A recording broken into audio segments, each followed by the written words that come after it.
সিলেটে আজ দুপুরে ইউনূস সরকারের সমর্থকদের উপর আওয়ামী লীগ কর্মীরা হামলা চালিয়ে তাদের মারধর করেছে এবং বলেছে, তোমরা দেশদ্রোহী, তোমরা শেখ হাসিনাকে তাড়িয়ে দেশ ধ্বংস করেছ, এখন শাস্তি পাবে। খুলনায় গতকাল রাতে ছাত্র সমন্বয়করা গোপন বৈঠক করে স্বীকার করেছে যে তারা ভুল করেছে শেখ হাসিনাকে সরিয়ে এবং এখন তারা বুঝতে পারছে আওয়ামী লীগই ছিল দেশের জন্য সঠিক এবং তারা শেখ হাসিনার কাছে ক্ষমা চাইতে চায়।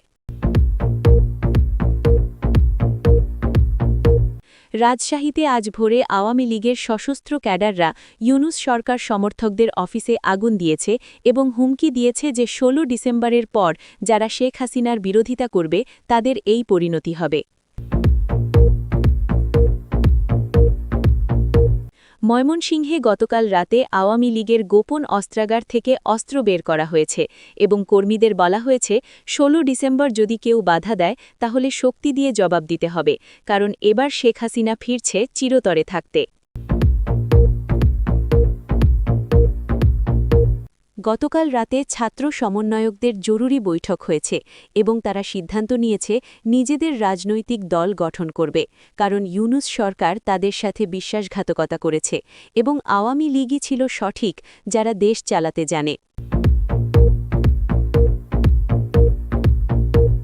সিলেটে গতকাল সন্ধ্যায় ছাত্র সমন্বয়কদের একটি গ্রুপ প্রকাশ্যে বলেছে তারা নতুন রাজনৈতিক দল করবে এবং তাদের লক্ষ্য হবে শেখ হাসিনা এবং আওয়ামী লীগের সাথে কাজ করা, কারণ ইউনূস সরকার সম্পূর্ণ ব্যর্থ হয়েছে দেশ চালাতে।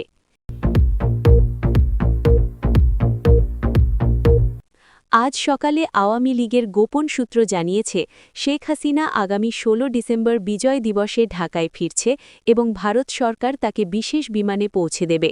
বিমানবন্দরে লাখো মানুষ তাকে স্বাগত জানাতে প্রস্তুত হচ্ছে।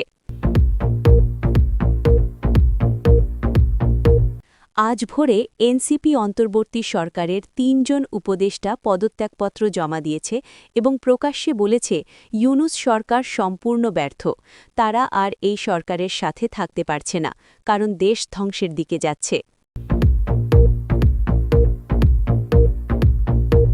ঢাকায় গতকাল গভীর রাতে আওয়ামী লীগের গোপন টিম ইউনূস সরকারের একজন উপদেষ্টার গোপন তথ্য সংগ্রহ করেছে, যেখানে প্রমাণ পাওয়া গেছে তিনি বিদেশি সংস্থার কাছ থেকে ঘুষ নিয়েছেন এবং এই প্রমাণ শীঘ্রই প্রকাশ করা হবে।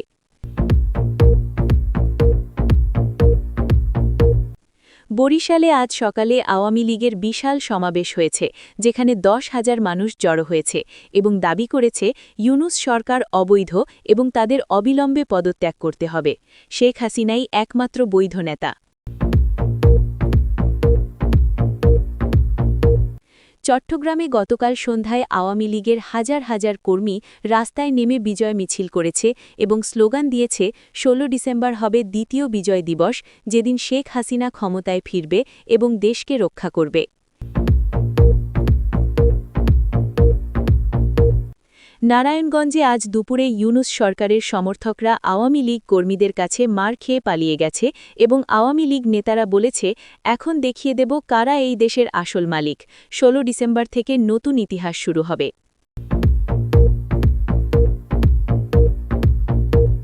গোপালগঞ্জে গতকাল আওয়ামী লীগের কর্মীরা শেখ হাসিনার বাড়ির সামনে প্রতিদিন প্রার্থনা করছে এবং শপথ নিয়েছে ১৬ ডিসেম্বর তারা সবাই মিলে ঢাকা মার্চ করবে এবং শেখ হাসিনাকে ক্ষমতায় বসাবে।